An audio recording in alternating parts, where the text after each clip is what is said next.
Hey there, and welcome to Becoming a Bowhunter. I'm your host, Matty, and join me and our guests as we take the quality of meat back into our own hands. Searching the wild for free-ranged animals to harvest as ethically as we can.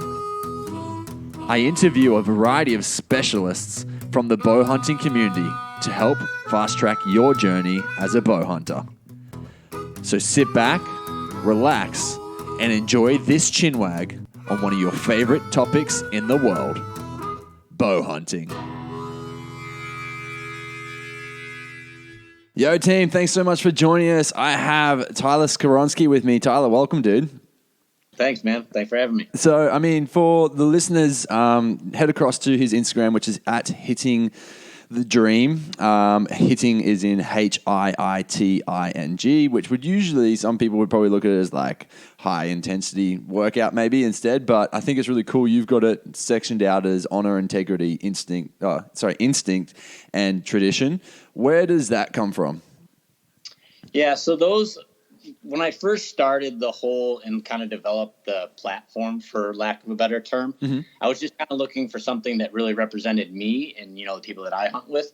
So those four things are things that mean the most to me when it comes to just engaging in the outdoors. And I'm just an outdoorsman in general. Yeah.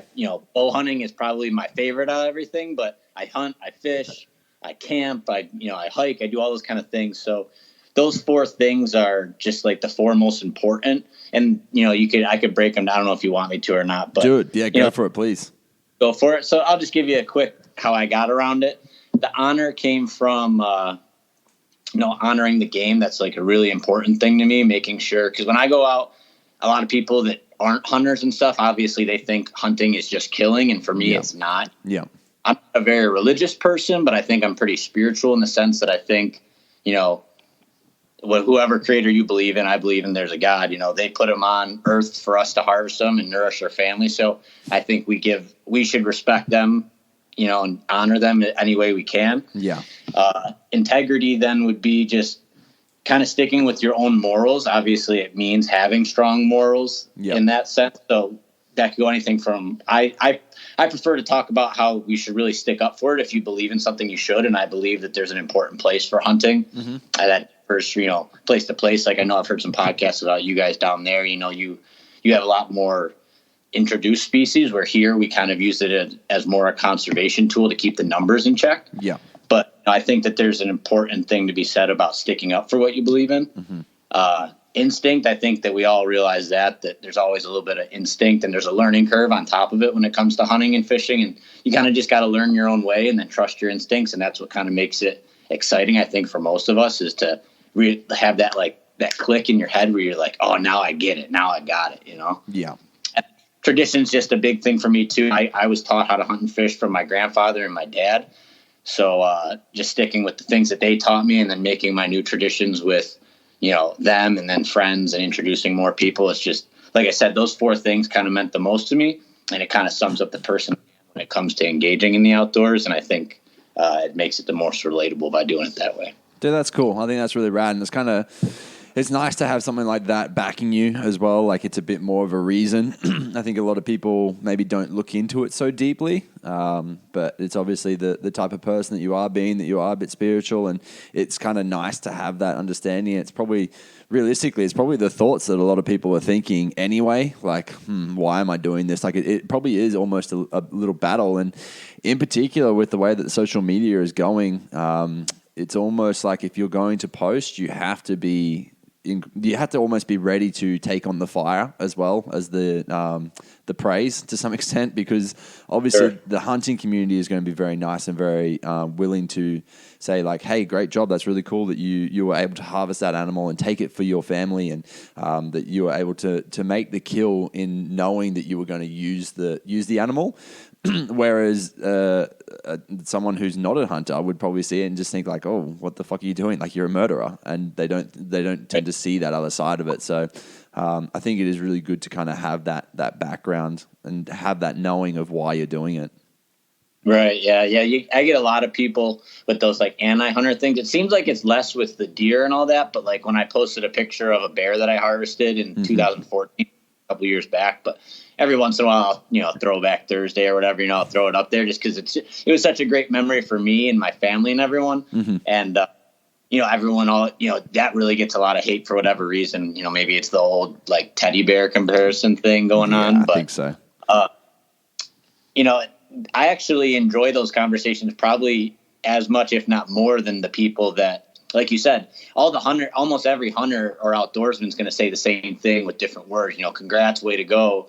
But engaging with those people, as long as they show me the same respect, I'm going to show them. I think there's a lot of gray area that gets clarified when you have that chance to talk to people. And like you said, I try to back it up with my morals, and I think that allows people to be a little bit less on the defensive and more receptive to the things I have to say about it. And not to say that they're going to become a hunter, but at least they kind of understand our side a little bit more then.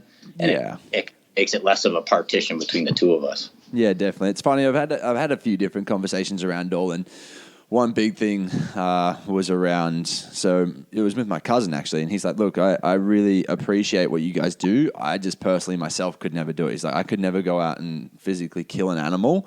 He's like, but I understand where meat comes from. I understand it's part of the process. I understand it has to happen before we can eat the meat. And he's like, I'm thankful that there's people like you guys that are still keeping this alive, and that you're doing it with respect and with a passion, rather than it being just about going out and hunting and dropping numbers sort of thing.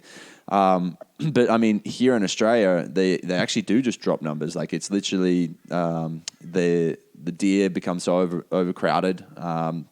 They have to go out and they just do like helicopter shoots, and they'll just go out and just gun down hundreds, if not thousands of them, which is crazy. Right. Yeah, it's nuts. Yeah, it's nothing like that here. No. And like realistically, we just don't have the number that you guys do. Like, I think we've got the same land mass, but we have the population of LA, I think it is. So, oh, geez, right. Yeah, so it's like the same amount of space, and we've got bulk critters here, and we don't have probably enough people to put into a tag system. I think if they started a tag system, they'd still definitely be making money off of it. They'd do a really good, like they could set up a really good system that would then go back into the animals somehow. Because right now, like I think at the moment, the government just paid something close to, I think it was anywhere between $6 to $13 million based on the last... they call it a culling program that they did on some fallow deer down in New South Wales recently, which is just insane, right? Like, they could have easily enough made that money from hunters. Sure. So I don't know. We're obviously not going to solve all the problems on this podcast, but it's good to talk about them and probably make. Like you said, the percentage of people that you have, even if you had the same percentage or a better percentage of hunters, like you said, you just don't have the number of people. We're here, like in New York, that's something that people argue. We deal with a different issue that people want to set like guidelines on how big of an animal it has to be before you can harvest it. But, they'll have like antler restrictions and stuff in different areas, like the number of points. But that's because there's so many hunters in New York, and it's not to the point where it's like they're completely slaughtered. But there's so many people that go out there and just shoot whatever they want to shoot, which I'm totally okay with, because I think, I cut my teeth shooting small bucks and stuff like that, and learning and getting an idea. Like I said, your instinct to come from what you learn. But, we deal with that opposite issue where there's so many people hunting that it's like, do you regulate what they can shoot or just how many? Or, do you have your own, like anything, you get your own little things that come up. Yeah, and I think like the percentage rate of people who are successful after buying tags is not that high anyway, right? Like it's pretty low percentage for how many tags are being sold compared to how many people are actually killing off a deer at the end of the day, or depending on what the animal is. But I think the elk are like 11% from what I've heard from other guests and stuff, which is crazy. Yeah, definitely out west, I'd say those numbers are like that. If it's in New York, I think like we actually have a really good harvest percentage. But also, if the numbers are skewed at all, like me, I get, like I think I had said earlier, I get 1, 2, 3, 4. I can get like 6 to 8 tags depending, because you can like sign over tags and stuff like that. Yeah. So I have all these tags, but I normally only end up shooting 2 for myself in the freezer, and then I might shoot 1 or 2 other ones for other people that don't hunt but would appreciate the meat, Yeah. So the percentage of tags bought compared to how many, some people just buy as many as they can, even if they know they're only going to shoot 1, just in case something comes up where they have the ability to, So sometimes that percentage might be a little bit skewed, but definitely out west, it's a lot different because there's also a lot less tags that are given out, and then it's a lot harder hunting. Here in New York, there's a lot of flat land, and then there's like where I hunt's kind of more, by no means is it mountainous, it's hilly, but out west, I mean, that's a hard hunt. You got to be ready for that when you go out there. And some people I don't think realize that when they get out there. Yeah, it's a different game, isn't it? And I think the whole fitness thing comes into play, and something that you like to do is actually keep yourself very fit and ready for hunting season or all around, really. It's just for general health and fitness, I'm sure. But it's almost like you can use the hunting as a bit of motivation. Oh, yeah, no doubt. I actually participated here in the States. We have something called Train to Hunt. Yep. And it's run by a really cool guy named Keaton, and Keaton Claremont, and he runs that. And there was one in New York last year, and it's this huge thing where it's like a CrossFit event mixed with cross-country event and shooting your bow. So you do a workout, do a run, shoot your bow, and then there's a score for your shooting your bow, and then the next part is just like a walk-through 3D shoot. And that was really cool. That was something like different because I played lacrosse through college. Yep.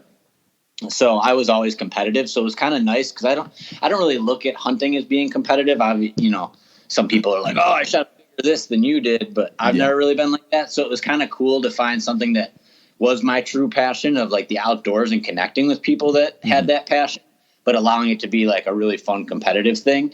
And like I said, the people there were awesome, just like an outdoorsman, everyone was supportive of each other and all that stuff. But yeah, getting in shape, especially where I hunt, like I said, I mean, I went turkey hunting 2 weekends ago by myself, and I put on like 10 miles and like a couple thousand floors, just on this one piece of public property, just looking for turkey, so it was, I want to be ready to do that and not be like, I guess I'm done hunting because I'm exhausted. Yeah, definitely. I actually, I was at a property a few weeks ago, and there was these 2 rifle hunters, and I was there as a bow hunter. And so we'd kind of figure out where they were going compared to where I was going to go. And we would, I would kind of say, okay, well, I'll go over to this section, and I'd go out earlier than them, come back, and they were already back. And they were big boys, but they would literally drive their car to the spot and then pretty much just do a loop of the paddock or whatever that they were searching for in their car, and then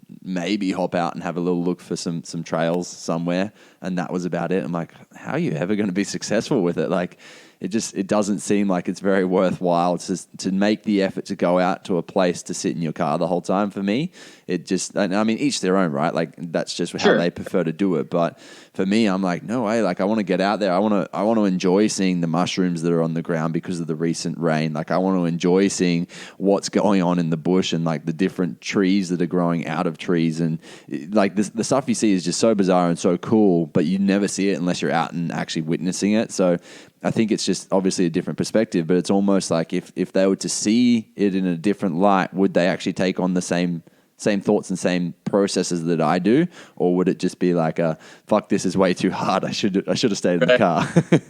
Right. I was actually just having that conversation with my girlfriend because she's thinking about maybe going out this weekend with me. She wants to get into hunting, but she's kind of like on the fence right now. Yep. But I was telling her just like what you said, getting to the point where you're like maybe you're tired, but you're not completely dead. Like those guys you saw might have been walking that far. Sorry. We can only hunt. Your dog. Yeah. We can only hunt from a half hour before sunrise until noon. Yep. For turkey.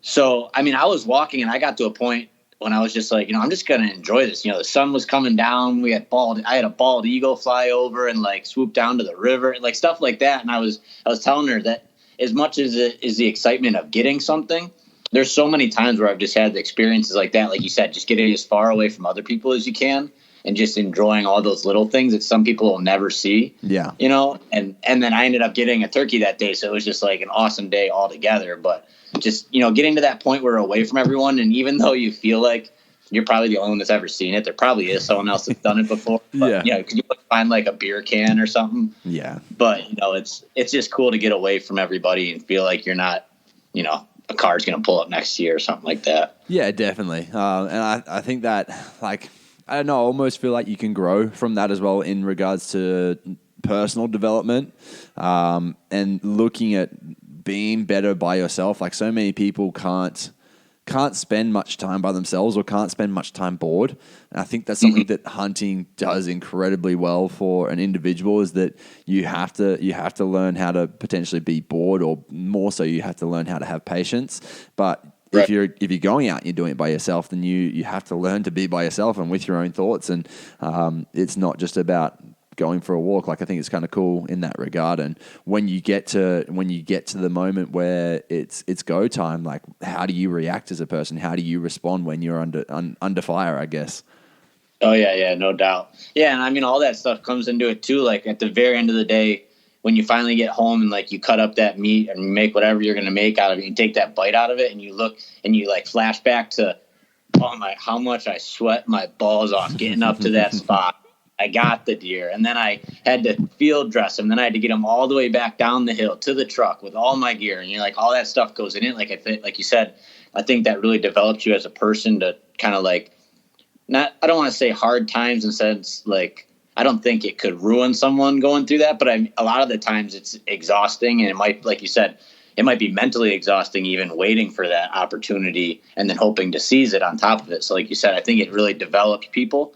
And I think for the most part, if I look at people that I graduated high school with that I wasn't friends with, compared to me and my buddies that grew up hunting and fishing and stuff, I think that a lot of us kind of, I'd like to say, turned out on the better side, just developing those things at a young age and knowing how to function and like problem solve and all that kind of stuff. I think you learn so much from definitely. The outdoors that people don't realize. I think most bow hunters that I've met are definitely hard workers. Like, in everything that they do, it's not just about when they pick up the bow, it's about like that transitions back into their life. And I mean, being in the fitness realm, you see people like that anyway. Like, people who go into the gym and who work incredibly hard, they're usually the ones that will work incredibly hard when when they're out and about, because their hardest part of the day has already been done when they're at the gym. Right. And so it makes it a lot easier to kind of overcome any situation. And I don't know. It's kind of, it's cool how it transitions. And going back to the train to hunt, like, how close of an experience do you think it is when you're shooting at the 3D targets and you're absolutely like energy less because you're so drained from the workout you've just done? How close do you think that is to, say, for instance, being out in the wild and you've got that adrenaline dump coming onto you when you're about to take the shot with the bow? How close is it? I think how should I put it?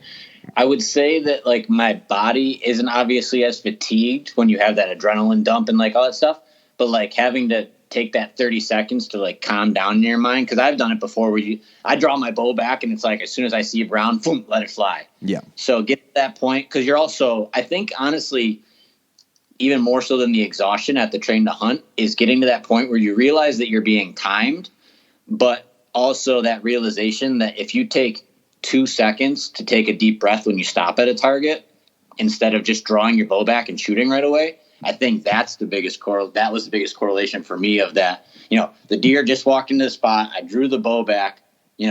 Don't just let the arrow fly because your pin's on them. Really pick that spot out on the animal and hit that spot, because that's, and it kind of goes back to my kind of stuff, like the honoring the animal. They deserve that from you. If you're going to try to take an animal's life, it shouldn't be just, there's brown. If I hit it, I'll find it, because we know that doesn't always happen. So they deserve that respect, that if you're going to try to take their life, you're going to try to take that as swiftly and humanely as possible. So though one's a competitive side and one's a moral debate or however you want to, whatever the proper term for that would be. Yeah. I think that was the bigger thing of just that realizing if you want to hit your spot, it doesn't matter if you're, adrenaline shaking and going crazy, or if your body's fatigued, taking that extra 2 seconds to just really settle in on your spot. And I think training for that event and doing all that kind of stuff made me so much more prepared going into this bow season than any other year. And I'm a guy that, not right now because I'm in an apartment, but when I was in my parents' house when I got out of college, and then before I moved out again,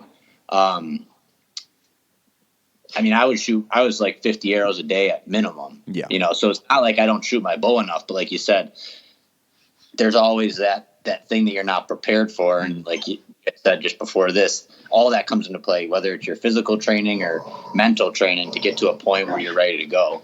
Yeah, definitely. I think also, like it's exactly what you're saying, but assessing that situation, and each time it's going to be different. It's never going to play out probably the way that you want it to play out. Like realistically, you just need to take the opportunities when you have them, but you need to be able to have your wits about you when you're taking them as well. You need to be able to be smart and be able to assess that moment. Sorry. With that, like obviously that's when people put little signs on their bow, for instance, like go through your shot process, or like, I don't know, find your anchor, or whatever it is, like that little reminder that people are putting there, just because in the heat of the moment, it's hard to regain your thoughts and to be able to be in that situation where you're like, that's right, I'm calm, I'm here to do this job. I want to do it as ethically as possible. So this is what I'm going to do. Right. Yeah, that was something I'd never heard of until I heard a different podcast. I think I was listening to like Gritty Bowman or something like that. I don't know if you ever listened to his, but yeah. I forget who he had on, but they were talking about that. And I was like, that's something people really like, to say it or to read it and like to calm yourself down. And it was funny. I remember he said the guy who was on, he had a friend, and his thing was, I'm going to fucking kill you, or blank and kill you. I don't know if you already said that, so I'm sure that's fine. But, and I was like, that is like the weirdest thing. So I just said, I'm going to kill you. I'm going to kill. When I was shooting my bow and I got into that process, and this year it was weird, just kind of like that little hymn kind of thing, how it just got me so much more refocused. When I shot my deer this year, it was just like a game changer, because it just got me away from just seeing, like I said, all 3 pins on the animal, to like refocus on, okay, there's my 1 pin. That's the spot I want to hit. And it was like, I got it on video. I mean, the deer ran like 40 yards and was dead before I could do anything. It was like my bow was still up and he was already falling down. Yeah, and like you said, in that process, to make sure that split second that you have, you make it count. It's as ethical and clean as possible. Yeah, I was talking to these brothers, and they were saying that one of them, like, he'll only go out with his bow if his intention is to completely kill. Like, he'll only go out if he knows he's going to go and kill something. Like, in his mind, he needs to be so set and ready that he's going to go and kill something. Otherwise, he'll just take his he'll just take his camera instead. Which is so crazy, right? To go in and, like, obviously that's a big powerful thing, is having your intents when you go out there. And I think you never don't think you're going to go and kill something. Like, the goal is to always go out and harvest an animal, and to get back some meat or something like that. But I almost feel like if you go in with that mindset of like, I'm not leaving until it's done, like it really does change the situation, and you probably work that a little bit harder. And it's crazy just what in between the ears can do for the rest of the process. Oh, yeah, without a doubt. Like you said, I mean, if you go into a thing and, I've gone days where like, I don't think I'm going to hear anything. You just kind of sit around. You're basically just hoping on luck. But when you go in with the intent that I'm going to do whatever it takes to find it, those are the days you put in those like 5, 6, 7, 8 mile days or whatever on the mountain or the hill. And, you get to either you're so exhausted where you knew you left it all on the table, or at the end of the day, you're pulling out a little bit extra heavy. Yeah. With the success. Yeah, definitely. I've done a few times where I'll just do like a few burpees and then jump up and grab my bow and go for a shot. So maybe like 5 or 10 burpees, hop up, take a shot, do another 5 or 10 burpees, jump up and take a shot. And that's good in the sense that it like kind of pre-fatigues you, and you get your heart rate up. And so trying to be able to steady yourself and be able to take that shot is definitely a little bit harder, and it doesn't stimulate the same experience, I definitely don't think, but it definitely gives you maybe a feeling of what it would be like if you were to draw back on an animal for one of the first times. So I think mixing exercise with your practice is actually quite a cool idea. It might be the way that you exercise because you don't really like to exercise, potentially. Like, I don't know, for the listeners, if that's what gets you going, then fuck yeah, do it. Like, I think that's awesome. But I definitely would say it's something that's worth trying out, just because it will give you almost like a snippet of what it might be like. Right. Yeah. That's something I've told a couple people that are like within my friend circle that don't work out as much. I was like, It's kind of when you don't like eating vegetables. You know, if you can cover vegetables and cheese and you get them down, or you have a veggie burger on top of your real burger and you get it down, at least you got your vegetables in. Yeah. So it's like if what you got to do is enjoy it and do a 3D shoot mixed in with some burpees, push-ups, and a little bit of jogging. You know, there's some people that were like that when I did the train to hunt, and they got there. And there was 2 ladies I remember, and they were probably 2 of the coolest people I ever met. And I was in the heat behind them, and I passed them on the mountain because you had to go like up this ski slope, down, back up, and down again. Yeah. And I passed them, but like I got down to the bottom. You know, like I said, we're all supporting, we're high fiving, and they were saying they're like, we love hunting, we love shooting our bows. So this was us getting out. We really didn't care if we won or not, but you know, we're here, we're doing it, and you know, that's just another thing. Like you said, it's a great way for if that's how people are going to be healthier, then. You know, don't knock it just because they're not going super hardcore. At least they're out there doing something. Yeah, exactly. So, I mean, getting into your hunting a little bit more, and I mean, to be honest, with the amount that you get out, I actually thought you were a guide. I wasn't. I was like, I'm pretty sure Tyler's a guide. Like, I think he actually lives and breathes it, which you do. But you've also got a full time job outside of it. Right. And obviously, I'm only tailored by what you put up on social, so that's all I get to see. But at the same time, I was like, this guy's outdoors so much that I'm sure he's a guide. So that's pretty crazy, right? But at the same time, it kind of sets the scene of what your lifestyle potentially is. Like you work, you go to the gym, and you hit out the outdoors as much as you can. And I mean, what's cool is that because of how the seasons are labeled over there in the States, because of the rules and the legalities of it all, you guys are almost like told what you have to do and when you have to do it to some extent. Right. Whereas here, when we go out, it's like if you've got, so where I am in Queensland, like if you've got access, so you can only hunt on private properties, and if you've got access, then you can go out whenever you want. Like if you want to, you could hunt every single day. However, you can also hunt for whatever you want. So it's like walk through the bush and see, not whatever you want. I should restate that. You can't hunt like the national wildlife and stuff. So you can't go out and shoot a kangaroo with your bow. That's illegal. But you can go out and go for a deer, like an introduced species, or a pig, or some of the wild dogs, for instance, or wild cats. They're all things that you can go and hunt with your bow. So, but if you were to come across them on any given day, you could go and shoot them. Whereas your season is completely kind of, I guess, told to you, and it's cool to kind of see it because throughout the time, you're actually just focusing on those things. So, for instance, at the moment, it's been the gobblers, it's been turkeys, but there's also a fair bit of trout fishing that's been going on. Parts of it, it's all about the whitetail, but in that side of things, you've also got the bears as well around that same season. So, I mean, what are you doing in preparation for each season? Is it like, okay, that season's done, now I focus on this one only, and I drop my tools and don't focus on the rest of it? Or is it like, okay, bow season's done now, but I know if I want to be a better bow hunter next year, I need to keep practicing every day?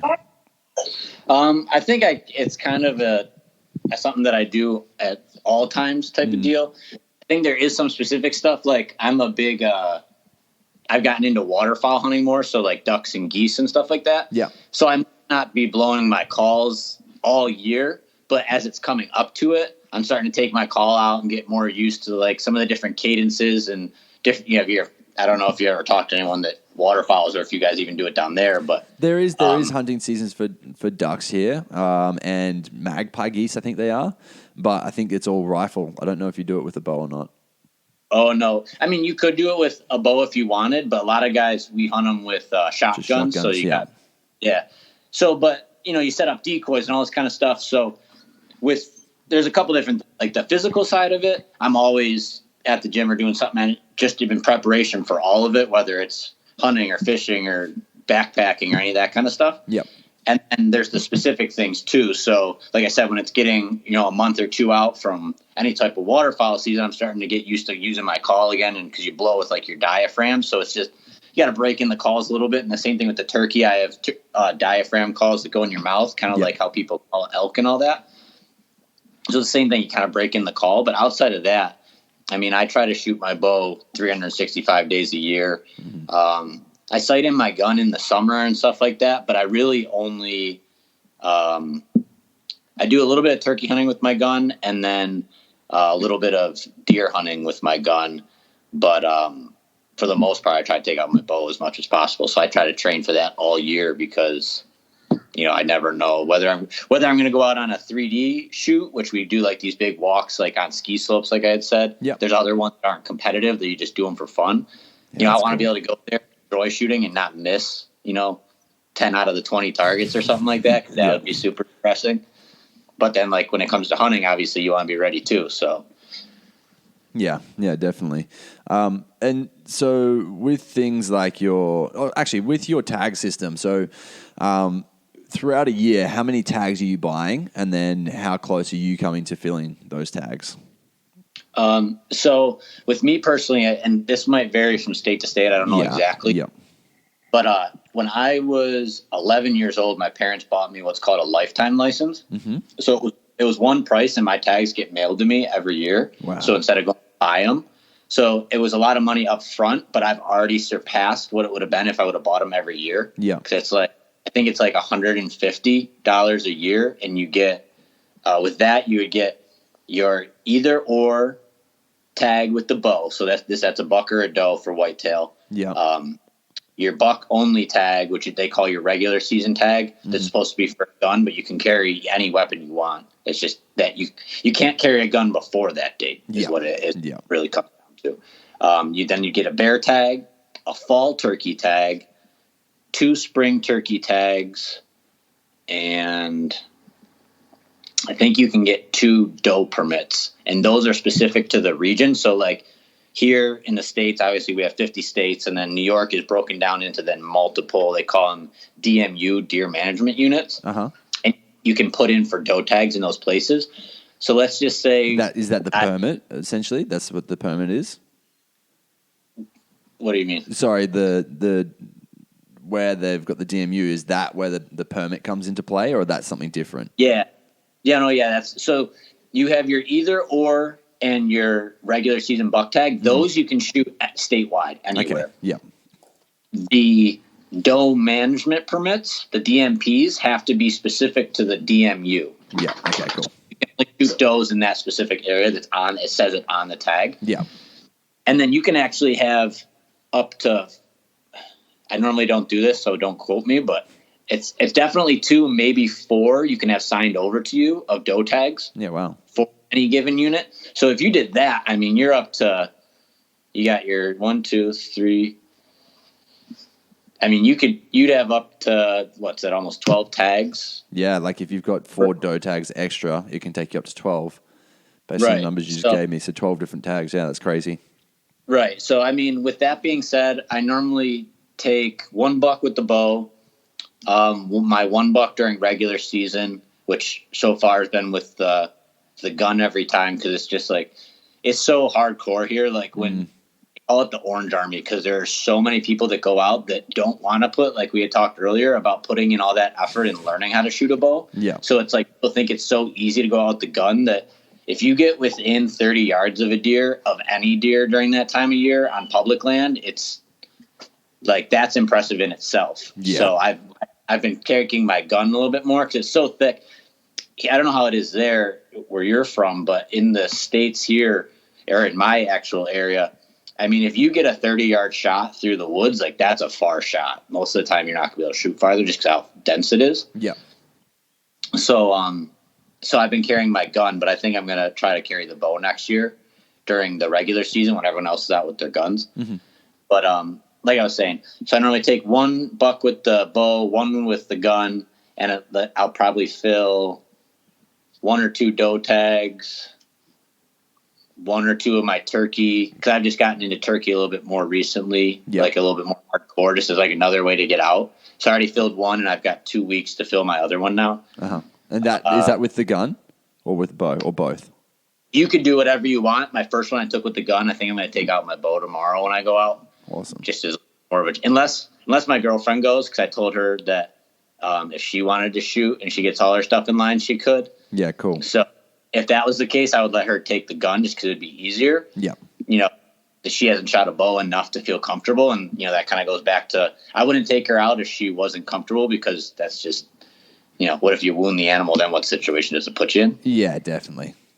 So I'd say when it comes to tags, I probably fill enough of the deer tags. I could probably fill all of them if I wanted, but I don't need that many deer, so I don't shoot all the does just to say, oh, look I shot 6 does this year.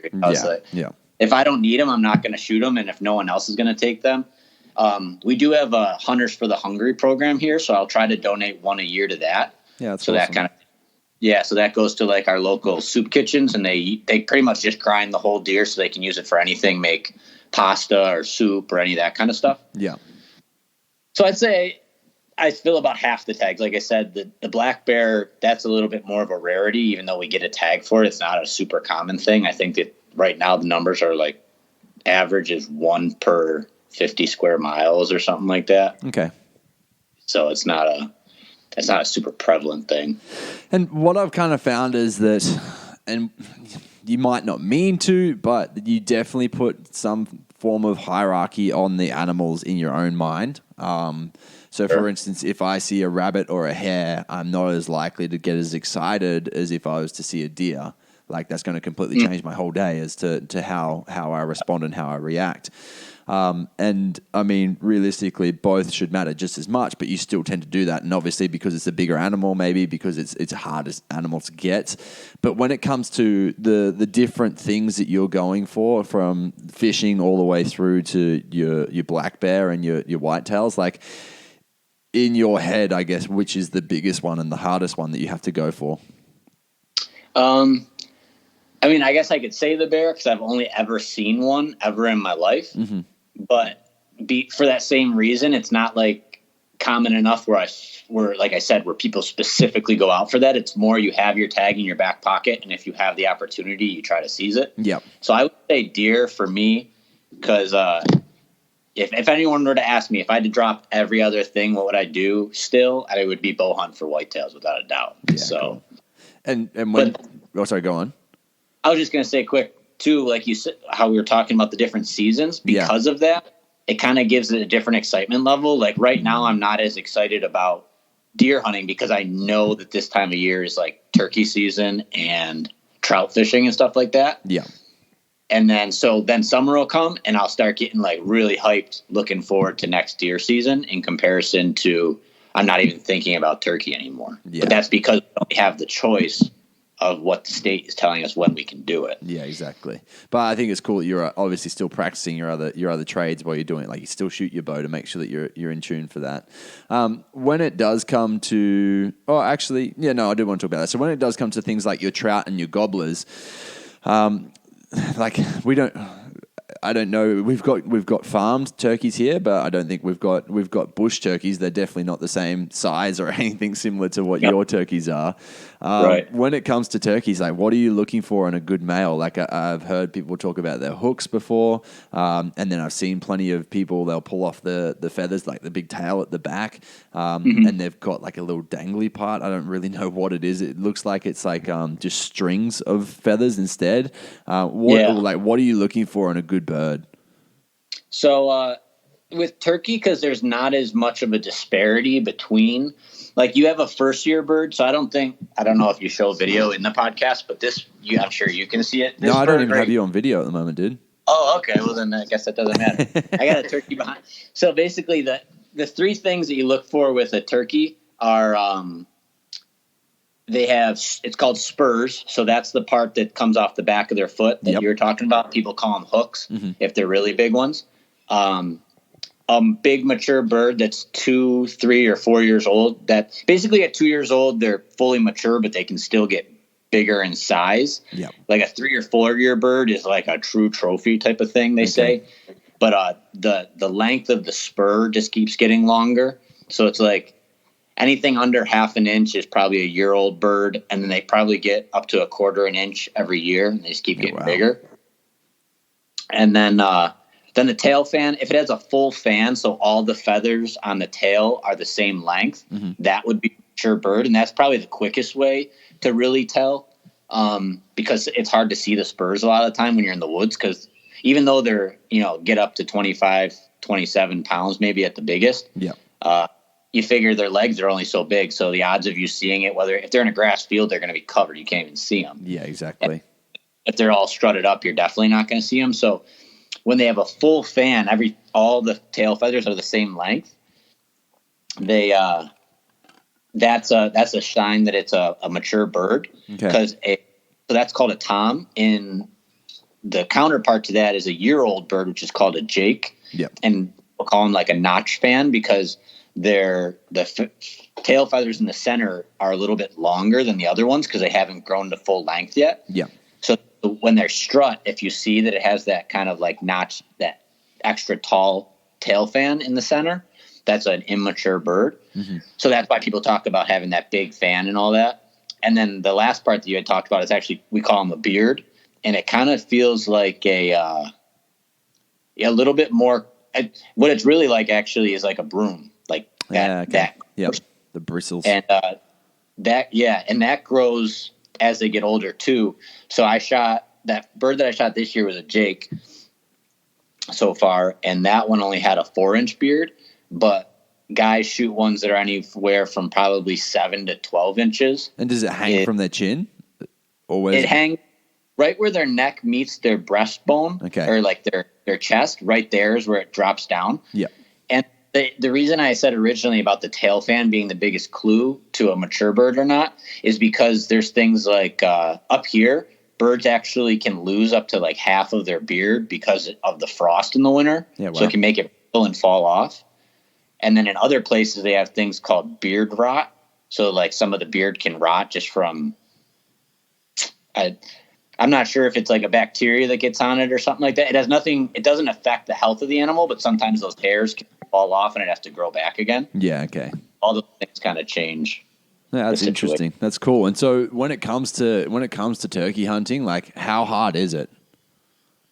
I would say, especially in New York, like for listeners, if I don't know if a lot of them are from down there or up here, but other people, if you watch like the Hunting Public and those guys where they've kind of gone around, they go state to state, and you watch any other videos, you'll see that New York is probably one of the hardest places to kill turkeys, even though it's not impossible, obviously.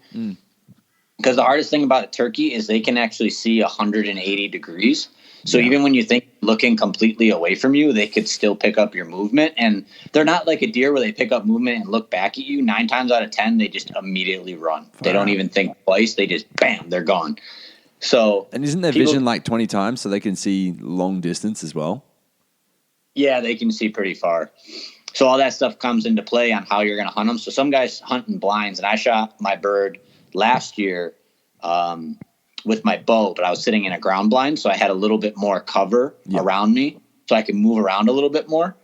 But then this year I shot mine with the shotgun, and actually I got on top of this logging road. I just came out of a ravine, and I heard a bird behind me, and it was a hen, so I started like calling with my mouth, and she came right up to me and almost like stepped on me. And I'm laying in the middle of the trail, and I'm thinking, me and her were just talking back and forth. If a male, a tom, or anything wants to come up here and figure out where we were, because most of the time they'll gobble, but sometimes they'll actually just come in completely quiet, trying to figure out where the girls are at. And I was like, if I'm laying in the middle of this trail, I'm going to be screwed, because I can't move right now. They're going to see me. And I just got my back onto like the hillside and was laying there, and I looked, and these birds popped up at like 5 yards right out of the ravine right in front of me. And that's when I blasted them. But, if they're not being vocal, if they're even harder to hunt, because you have to either sit and wait for them or just like try to get an eye on them before they get an eye on you, and then try to make a move on them. So they can be pretty tough for sure, especially on public land if there's a lot of pressure. Yeah, I was watching some of your save stories on your Instagram, and something you had was like video footage of the birds as they're coming in kind of close, and really that's quite a gamble, because obviously if they can see so well, and if movement's going to potentially ruin this stalk for you, I guess is what you'd call it, but if it's going to ruin the hunt for you, like that's really quite a gamble to do, isn't it? Yeah. So that video that I think you saw was actually that hen that I was telling you about. Okay, cool. She walked up behind me, and like I said, I just laid down in the middle of the logging road because I didn't want her to see me, and I couldn't see her yet. Yep. And she's like looking around for me. She got up on this logging road, and when I laid down, I just had a log right in front of my face. So I put my face behind it, looking over the top. And I don't know how she didn't see me, but I was there was nothing around me other than this stick, and she walked around and kind of got behind me and then went in front of me and all this kind of stuff. And she never saw me. And then, so what I did in that situation is once she got to a point where the terrain kept her from seeing me, no matter what she did, I crawled over to the side, like I said, and I was scratching the ground, making it sound like I was because turkey will scratch with their feet to look for bugs under the leaves. Yeah. So I kind of tried to just sound as natural as possible because I knew I was going to have to make noise to get over there. Yeah. Okay. And that's what I think actually ended up coercing the jakes to come out of the ravine because they thought I was just another hen up on top again, and they were trying to look for the girl. Yeah, that's cool. And the hardest part about it too, just for some backstory. Yeah. In nature, the hens go to the toms or the males. So as hunters, we're trying to do it completely ass backwards. We're trying to get the guys to come to us. So you want to try to close as much distance as you can without them seeing you, and then get them so aggravated that you're not coming closer that they come in. Yeah. So it's kind of weird. It's a weird little chess game that you got to play with them. Yeah, definitely. No, it's really cool. And I mean, there's something that we don't really have access to here. It's something we'd have to come over to you guys to do. And it's just kind of cool to get a bit of an insight on it. Something else is the trout fishing you've been doing recently. And it's quite interesting watching some of your videos. Like while the fish is still in the water, you'll yell out like, "Oh, it's a really pretty girl," or "Oh, yes, that's a good sized boy." What are you looking for in the difference? Like, how can you tell the difference between the fish before you even see them? One thing that you can tell, especially because obviously you're hooking them in the mouth because they're eating your bait. Yeah. So when you're trying to fight the fish in these streams, you're trying to turn the head is what you're trying, because that you can guide them. Yeah. If you watch the one video, like a lot of times we either net or glove them. So you like just grab down the water and take them out, pop the hook out, take your picture quick and get them back in the water. Cause I don't eat fish. Okay. Honestly, I've never been a huge fan of it, but I always grew up fishing. Yeah. So we just try to enjoy the moment, take the picture and get them back. But yeah, cool. So it's weird, but we call them hens and bucks. Okay. The bucks are the males and the hens are the females. Yeah. With trout, whether it be steelhead, which is kind of an introduced Pacific species that was brought over this way, or rainbow trout, they get a hook on their lip, so a part of their lip hooks down, and then the lower part hooks up. Yep. And that's what a buck is. A buck will have that really nice hook on them. Okay. And then a female won't have that. It's kind of more of a rounded snout. So a lot of the times you can see that, or they just kind of have a more muscular look to their head than males do. So a lot of the times, just over the years, and like I said, I've been doing this since I was like 10 years old and I'm turning 25. So, it's so easy for me to pick it out now to know that it's, like I said, it's just kind of second nature. Just happens. Yeah, definitely. Right? And with trout, like, is there like bag limits that you can have on them? Like, I think steelhead are pretty hard to come by, aren't they, in some parts of America? Yeah. Here in the Great Lakes region is where we are. That's a little bit more. They're not as prevalent as out west where they're stocked from originally, but they're still pretty prevalent. But each body of water has a different bag limit per se. So out of the Finger Lakes region, you can only keep one out of the one lake that they normally run up in the streams out of. Yeah. But when it comes to the Great Lakes, coming out of the Great Lakes, one of the lakes you can only keep one, and then the other one you can keep up to 3. But that's a daily bag limit, not a season. Yeah. So you can come back and forth every day and catch another one and then another one. Obviously if you're getting. That's cool. It's a good stock. So does anyone else in your family eat fish? Not really, to be honest. It's just never really liked the fish. I mean, my grandparents do, but they don't really care to clean them on that side of the family. So I just kind of always take the picture and hopefully catch them the next year when they're a little bit bigger again. Because what they do is they come up the stream. They're not like our salmon.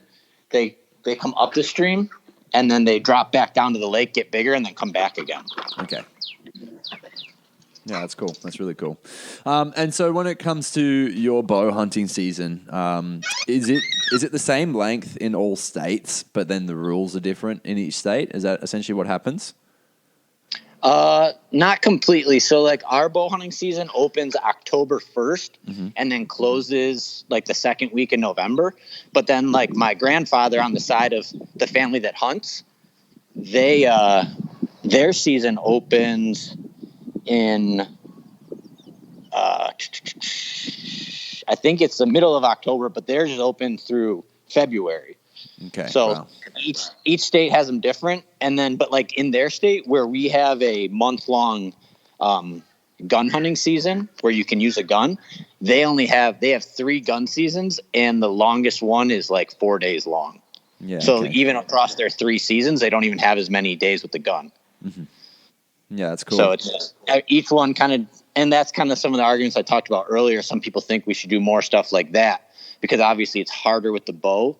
And that's one of the reasons why where my grandfather lives in a different state, they tend to have bigger deer in general, like the racks get bigger because there's a lower success rate than here in New York, where our highest percentage of kills are 2.5 year and younger bucks, which are considered immature. Yeah. They're not considered mature until they get to like 4. So I guess from you as being a hunter in the system, is there anything that you see around the country that you would prefer to have based on the experiences that you've had? Like, is there anything that you'd see and say like, well, I think that's a better model and I wish that we had that here? I wouldn't mind that. Like what I just said, how my grandfather, he lives in Illinois and that's how they have it with the shorter gun seasons.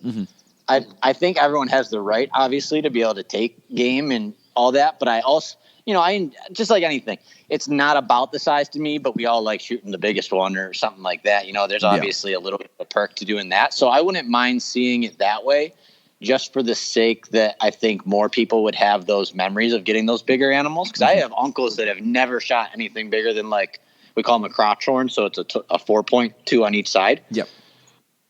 Because of the areas that they hunt get so heavily hunted, even when they're on their own private land, everyone's shooting everything around them. So the odds of it getting big enough, because unless you own, with whitetails, if you don't own at least 200 acres, the odds of you keeping one deer on your property for its whole life until you get the opportunity to harvest it are slim to none, because they move a lot when they rut. Yeah.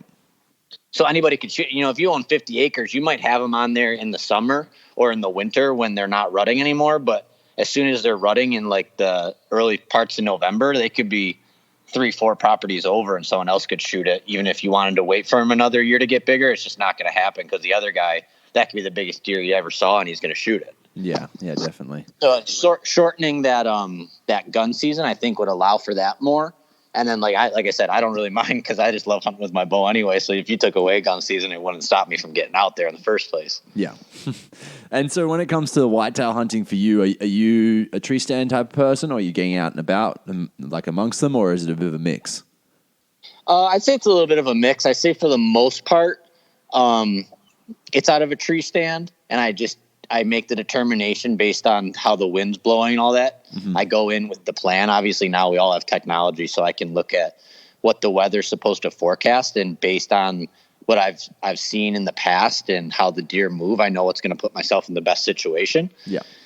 And like I said earlier in the podcast too, here in the section of New York that I hunt, if you get a 30 yards, you can see farther than 30 yards, but the odds of getting an arrow through the timber farther than 30 yards is like slim to none. Yeah. So even though you might want to like make the argument that maybe you could stalk closer, sometimes it's easier getting yourself in a position where the terrain gets more animals to move through an area and wait for them than it is to stalk. Because you might not be able to see them at 150 yards, but if they pick up your movement and then they just keep an eye over there, and all of a sudden you see them, but now they've been watching what they thought was something for the last couple of minutes, and you're already out of the game. Yeah. You don't really have that opportunity to spot them from a couple hundred yards and make a play on them as often as, maybe out west or something like that. Yeah, definitely. And so when it comes to setting up a tree stand and I guess the etiquette, the hunting etiquette of it, like, what's the situation if you kind of, I guess, figured out this awesome place, you've found out where the game trails are, like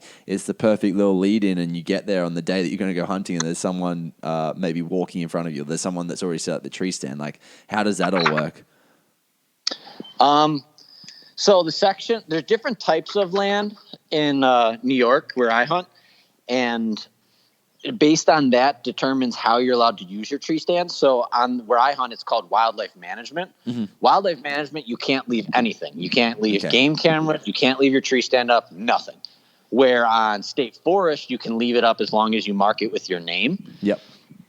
So in my situation, it's a lot more common to run into that issue actually, because people don't know where you're going to hunt unless they know you and have ran into you before there. Yeah. Where on like state forest, maybe if you go up in the dark, you might be like, oh crud, there's someone's spot. Like I didn't mean to set up on them, because you try to have a little bit of etiquette, give like a buffer, maybe 200 yards, or just kind of get out of the whole area in general. Yeah.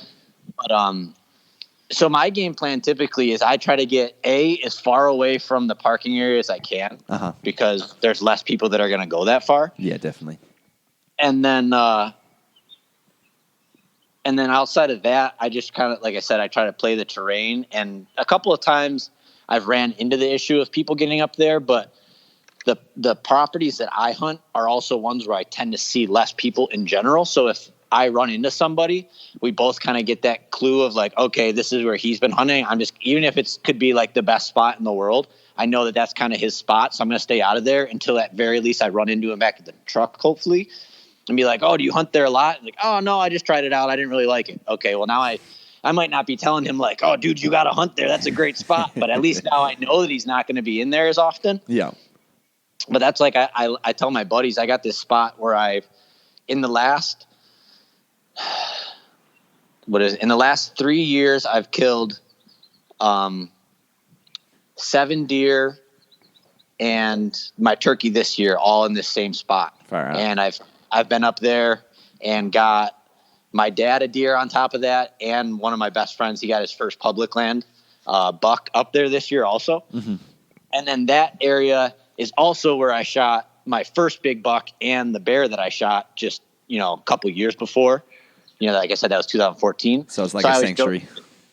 Right. I kind of call it the Heaven Ridge, because it's this ridge, and it's like, no matter how much it's 1,500 acres, this property that I like to hunt the most. And no matter how far I walk away from that spot, I always end up finding myself back there and having success. Yeah. But it's like smack dab as far away from the parking lot I can get before I'm starting to move towards the private property. Mm-hmm. And so it's like halfway between the two of them. So I think it just kind of, the deer finally get to that point, me and my dad always say, and they're just finally like, okay, finally there's no one here. There's no one coming from that way. There's no one coming from that way. We're already as far away as we can get. And that's normally where I'm sitting waiting for them. So yeah, it's a good game plan, really. That taxidermy you just tagged me in recently, your latest post you put up, is that your first taxidermy you've had? That was the one that I shot the same year that I shot my bear. Uh-huh. And that was my first big buck that I ever got. I have a bunch of other ones now, but that was my first one. That's what I shot when I found the first year that I found that spot that I call the Heaven Ridge. I shot that buck with the bow. Okay, and cool. Actually I shot at him, completely missed. I only had was an action cam on the front of my bow. Shot right underneath him, completely missed. He looked around, started eating acorns again, took 2 more steps forward, and I shot again, and that's when I got him. Far out. But that's I show people that video, and I was like, this is why I like bow hunting. You did that with a gun and missed, he's gone. Yeah, he's the next region. He's gone. And so when it comes to hunting whitetails, what is your favorite story that you've got, your favorite experience that you've had? Ooh, favorite experience. That's actually kind of a tough. I mean, I guess I would probably say that one right there would be my favorite one, because it was my first one because my dad always told me come here and hunt in my spot. And I was always like, no, I'm going to do it myself. I'm going to find my own spot. I'm going to do all this. So I finally got this spot that I felt good about. And the year before I missed 3 bucks that were all the size of that one or bigger. Yep. And my dad was always like, yeah, right, you didn't do that. Oh, he wants to believe me, but he's like, I've only shot 1 buck that big in my life. You didn't miss. So finally, when I had that chance and I missed, and then I got it, and I called my dad, and he's thinking to himself yeah, right, okay, yeah, you shot a quote unquote big buck, whatever, And cause on public land, especially in New York, they're hard. They're few between, like you don't shoot big bucks like that on public land in New York as often, like I said, just because of the hunting pressure alone. Mm-hmm. So when I did that, I was super pumped. And then we ended up letting him lay overnight because I wasn't 100% sure the shot placement. And it was just one of those kind of like full circle type of things because it was my first one. But then actually the next day when we went to go look for it, I was like sick to my stomach because I wasn't sure on the shot. And I would have hated to have wounded something. And it was like a year to the day when my grandmother had passed away. Oh, wow. And we found him on that day. And she never hunted, but I remember as a kid always going over there with my dad and like showing him the animals that we got. And she was always excited for us. So it's just like this weird, like angel on my shoulder type of thing. Yeah. That's awesome. That, getting to that point where I finally did it all on my own is kind of like what kickstarted me trying to get other people into it and like just showing people how amazing it is, whether you're getting something or not. But then obviously how rewarding it is to finally come full circle and actually get the animal you've been after. And so how many years was it before you got your first deer? So you can start bow hunting at 14 in the States or in New York and gun hunting at 16. I shot my first deer when I was 16. I didn't get one with the bow my first couple years. And then that same year that I got the one with the gun, I got, the year that I turned 14, they changed it. So you could get one, you could gun hunt at 14 also. Okay, so I got a small doe when I was 14 with the gun, but nothing with the bow. And I shot 2 deer when I turned 16 with the bow, buck and a doe. Different days, not on the same day. Because here, like I said earlier, with turkey, you can only shoot one a day, but with deer, you can fill all your tags in one day if you want, but you only get the certain number for the season.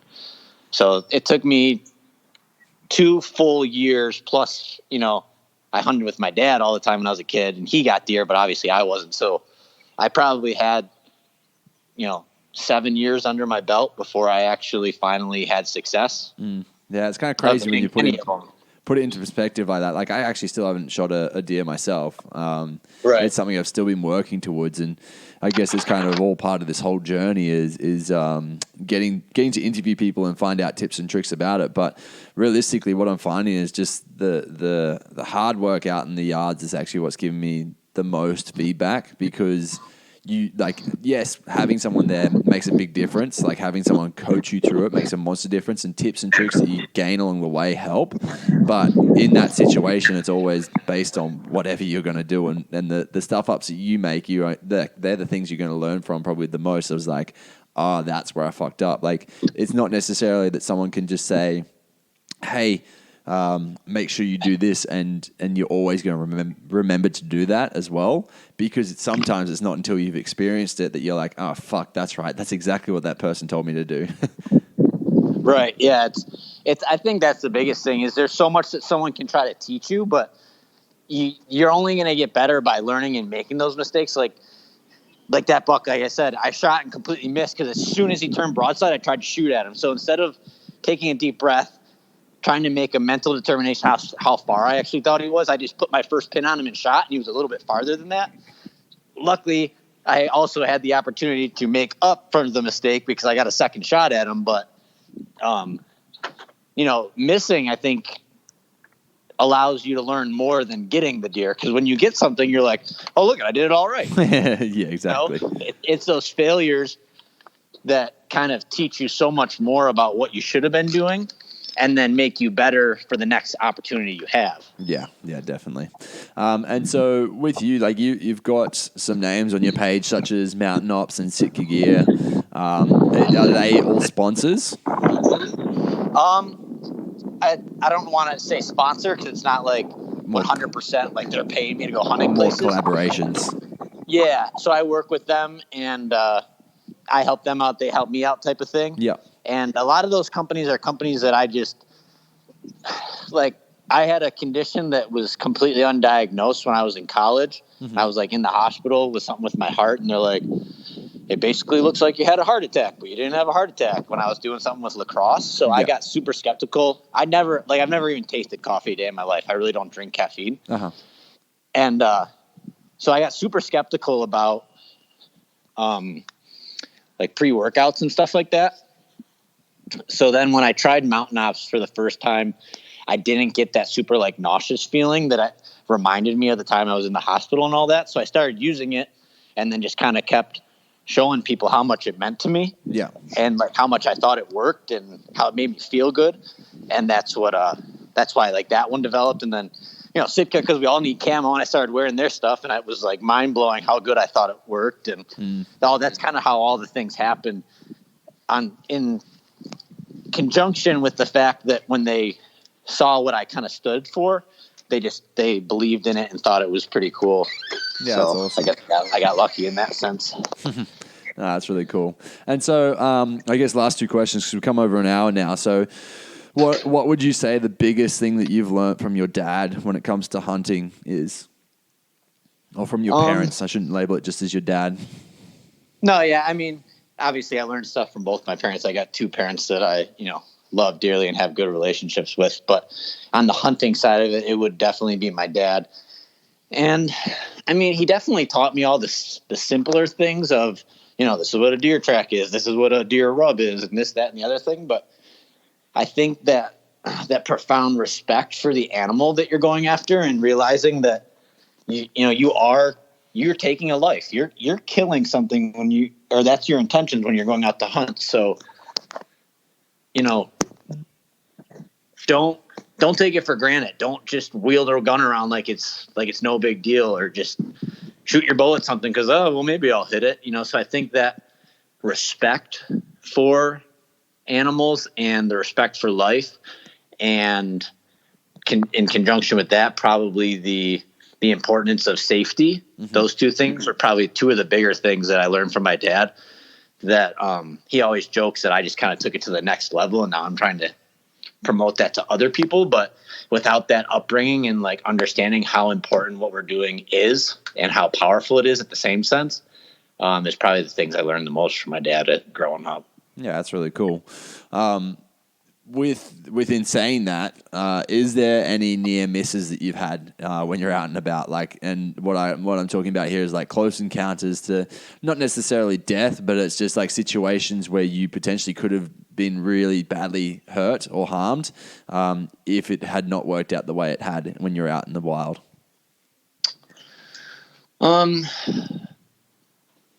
I'd say if there was two of them that come to mind with that question is, about a week before I actually shot the bear that I shot, I was walking through a really thick section, because me and my dad, since I was a kid, we always got into the woods super early. Like, started walking up to our spot, takes an hour to get there, and we'd walk in 2 hours before we, basically what I'm trying to say is we would get up there, so you're sitting, and there's a full hour of darkness when you're sitting in your spot. So everything has a chance to like calm down. So it's normally super early. There's normally no other cars there because no one's stupid enough to go there that early, I guess. But so I was walking through this really, you're right. I was walking through this really thick, like raspberry thicket, and I got to this spot and I like caught eyes, and I was like, "What is that?" And it ended up being a bear, and like it stood up, and it was like 40 yards in front of me, and it was like 8 feet tall, and I was during bow season, so I was like crapping myself, and so like I threw a stick at it, and it just kind of like looked at the stick and looked back at me and like walked closer, and so I'm like freaking out, because I don't know, I've never seen a bear. Now the first time I'm seeing one's in the pitch black, like I'm screwed, and but nothing ended up happening. I kind of backed off about 100 yards, and then I was walking, and like he just would walk towards me, and I would just stand there and wait, and then he'd walk away, and I'd walk up like with him behind him, and then he'd turn around. I could see his eyes with the flashlight again, and we just did that for like 200 yards. And then finally I turned up the hill where I had to go, and he went the other way. Right. So I always joked that it was the same bear I ended up shooting, but who knows if it was. And then one other situation, I took my cousin out hunting because she'd never shot a deer yet. So I took her up to the Heaven Ridge, my favorite spot, because I was like, I want you to get a deer like so bad. I don't care if it's the biggest buck in this woods. Like, I want to take you to my favorite spot. Well, of course, she's like super skeptical of heights. So we were going up in tree stands, and we have these tree stands called climbing tree stands. Mm-hmm. So there's two parts, a top and a bottom, and they have teeth on them. So you lift the top part up and you push down on it, it bites into the tree a little bit. Yeah. and then you lift your legs up, and then you stand on that part, and then you lift the top up, and you just keep going up and up. So we had ours staggered. So it was my bottom, then her bottom, then my top, then her top. Yep. Well, we were going, top, bottom, top, as we were going up the tree. And I don't know what happened, but my top must have hit the pin on her top, and the pin came out. And we were at like 15 feet at this point, and she just started going backwards, like she was going to fall straight backwards out of the tree. Luckily, she was smart enough to just like try to sit straight down, and I saw her at the same moment, so I reached over and grabbed her by her hoodie. So like everything was okay, and we got it clipped in and all that kind of stuff. But that was probably one of the ones where it just my heart like sunk as I saw it happening. It was like slow motion, because of course, wouldn't that be the thing? I take my cousin out, and the first time she ever goes out deer hunting, and that's what I got to explain to my uncle, that she fell out of a tree. Especially if she's already skeptical on heights, like it makes a big difference. Right. And the crazy thing was, she was so gung-ho after, like I thought she'd have been like, okay, we're getting down, we're hunting from the ground, but she was like, what are we doing? Let's go, let's get higher. And I was like, all right, cool. That's sick. You're in it. Let's do it. That's good. Right. So final question, do you have any tips you'd like to pass on to other bow hunters, other people getting into the sport? What would it be? Well, I don't want to be the cliche thing that just says practice makes perfect, because I know that's probably something a lot of people say. But so to go away from the typical answer you might get, if I had to say two things, one is put in your work in the sense of like scouting. Mm-hmm. Now, you might not know the exact spot that like the deer are going to be in, or like I want to get to this exact tree to do this exact thing. But if you can get an idea of like how the animals move in an area, and understand their habits more so than just doing what's easy for you. Because I think a lot of the times people in the States here, at least I can speak for, they're like, okay, well, I know deer like to eat in a cornfield. So they'll walk and they'll find a tree next to a cornfield and they'll sit there, But because of that, the deer start to pattern us in the same way that we pattern the deer. Yeah. So, and you can put it into practice with spot and stalk too. I think that if you put in the work and get to know your game more so than just doing what's easy, then you're not going to question yourself as often, be like, oh, well, why haven't I gotten one? Well, because you did what was easy for you, not what was going to get you, to the success. And I think that's something that I try to do a lot. And then what was the other one I was going to say? I don't know. I lost it. That's all right. That's a pretty good one anyway to start with. I was going to say that'd probably be my biggest thing. Knowing your game, I think is a huge game changer. And then I think it also helps you appreciate it more, because you put in all that hard work before season, where here we have seasons, or even during the season, to understand what you're going after, not just aimlessly walking through the woods or the field or whatever you're doing. Yeah, no, dude, that's awesome. That's really cool. I love what you're standing for. I love what you're doing. Listeners, you can follow Tyler over at Hitting the Dream on Instagram. Where else can they follow along? I know you've got a YouTube channel as well. Yeah, I have a YouTube channel that's also Hitting the Dream. It's all kind of a play off of like the old Living the Dream kind of thing. Yeah, and then on Facebook, I tried to change it to the same thing, but that's actually Hit Outdoors instead, because it just hasn't changed over yet. So as of right now, you'd have to type in Hit Outdoors. And like you said earlier, it's 2 I's, so it's HIIT, not just HIT. So that's just something that when people say they can't find it, most of the time it's because they didn't put in the second I. No, that's cool, man. Well, thank you so much for coming on. Like we've been talking for the last few months, and you've just been busy and didn't have everything set. So it's awesome that you've kind of come through with your word, and that we got to talk to. It was really cool. I think there's a lot of insights in this, and even if Australians are not planning on going over to America, I think it's still interesting to hear what you guys have available. But also, I think we can kind of take your experiences and put it into our own hunting patterns as well. Like realistically, if you're out and you're looking at animals and you're understanding what an animal is doing, like obviously that's going to get you a hell of a lot closer to them to start with, and probably give you a bit of a better experience. So listeners, if you did like this one, please do just pass it on to a friend. Just give us one friend to listen to, because obviously if you've learned something, they're going to learn something out of it as well. And that's the whole point of the podcast, is really just to help everyone out with their hunting experiences and share the experience of hunting in itself. So Tyler, thanks so much, dude. It's been really cool to talk. No, thank you, man. I really appreciate it. And you're a pretty rad dude. It's nice to talk to people that are nice and open and can hold a conversation about something we both love. So thank you. And thank you, listeners, for coming and listening to it today. Unreal. Thanks, Steve. That's it. That's a wrap, guys. Thank you so much for joining us this week. If you have not already, please do hit subscribe. If you want to leave us a great little review, that would also be highly appreciated. However, follow along with our journey at becomingaBowhunter.podcast on Instagram and Facebook. You can also check out our website, which is www.becomingabowhunter.com. And if you want to email me of any guests or any questions that you would like answered on the podcast, then you can get in touch with me via email at matty@becomingabowhunter.com. Thanks so much for tuning in, guys. Make sure you join us next week. Big love from us at Becoming a Bowhunter.